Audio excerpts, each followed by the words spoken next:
یەکێک لە بەڵێنەکانی ناو کارنامەی کابینەی نۆیەمی حکوومەتی هەرێم بریتیە لە پشتیوانیکردنی کاری چاودێری پەرلەمانی. ئایا کابینەی نۆیەمی حکوومەتی هەرێم دوای ساڵێک و 2 مانگ لە دەستبەکاربوونی ئەم بەڵێنەی بەجێگەیاندووە؟ پەیام لە زنجیرە راپۆرتێکدا هەڵسەنگاندن بۆ بەڵێنەکانی حکوومەت لە ناو کارنامە وزاریەکەی مەسرور بارزانی سەرۆکی حکوومەت دەکات. بە خودای مەزن سوێن دەخۆم بەڵێنی پشتیوانی لە کاری بەدواداچوونی پەرلەمانی هاوشێوەی بەڵێنەکانی دیکەی سەرۆکی حکوومەت جێبەجێ نەکراوە. بگرە لەم خولەی پەرلەماندا زۆرترین پێشێلکاری بەرامبەر پەرلەمانتار و خودی دامەزراوەی پەرلەمان کراوە. پەرلەمانی کوردستان بەهۆی دەسوەردانەکانی پارتیەوە لە دەستەی سەرۆکایەتیەکەی زیاتر لە بەڕێوەبەرایەتیەکی سەر بە حکوومەت دەچێت تا دامەزراوەیەکی شەرعی یاسادانان و چاودێریکردنی وەک پەرلەمان. بەو پێی پەرلەمان توانای لێپرسینەوەی جددی لە فەرمانگەیەکی حکوومەت نییە، چ بگات بە وەزیرێک یان سەرۆکی حکوومەت.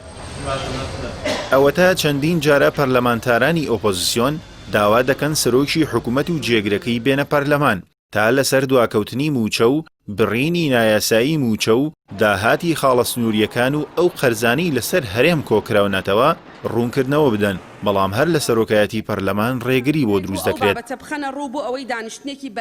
ئەم خولەی پەرلەمانی کوردستان بەراورد بە خولەکانی پێشخۆی زۆرترین توندوتیژی و بربەست بۆ کاری پەرلەمانی پەرلەمانتاران دروست کراوە. تا حەق بڵێ حەق هەبێ و بە حەقی بزانم ئەیڵێم. ئەوەتە تەنیا چەند هەفتەیەک لەمەوبەر بەهۆی ئاشکراکردنی چەند کۆمپانیایەکی سەرۆکی حکوومەت پارێزبەندی لەسەر سۆران عومەر پەرلەمانتاری پێشووی فراکسیۆنی کۆمەڵ هەڵگیرا.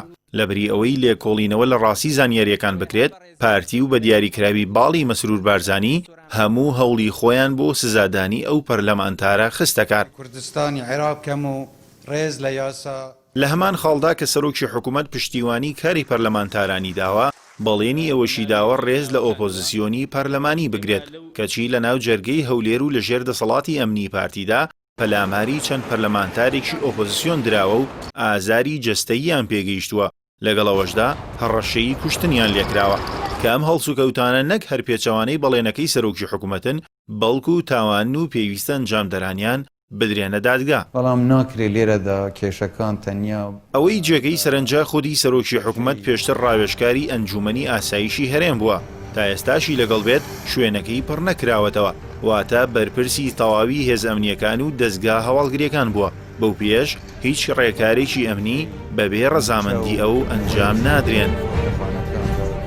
لە کۆبوونەوەی چوارشەممەی پەرلەمانی کوردستانیشدا سەرۆکی فراکسیۆنینەوەی نوێ ئاشکرای کرد کە 2 پەرلەمانتاری پارتی و پەرلەمانتارێکی یەکێتی لە هەڕەشەیەکی جددی کوشتن ئاگاداریان کردوێتەوە، کەچی سەرۆکایەتی پەرلەمان قسەکانی پێبڕی و فراکسیۆنەکەی سەرۆکی حکوومەتیش زۆر بەتوندی هێرشی کردەسەرە و پەرلەمانتارە. جەنابتانم نووسیوە بۆتانە نێرم،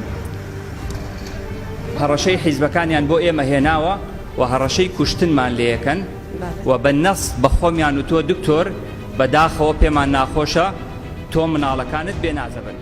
ئەگەر لە خولی پێشی پەرلەمانی کوردستان بەهۆی دەستبردن بۆ کورسی سەرۆکی پارتی پەرلەمان داخرا، ئەوە لەم خولەدا بە هیچ جۆرێک ڕێگە بۆ نادرێت پەرلەمان کاری یاسایی خۆی بکات و بە دوواداچوون بۆ ئەو دۆسیانە بکات کە حکوومەت تێیدا بەرپرسیار دەبێت.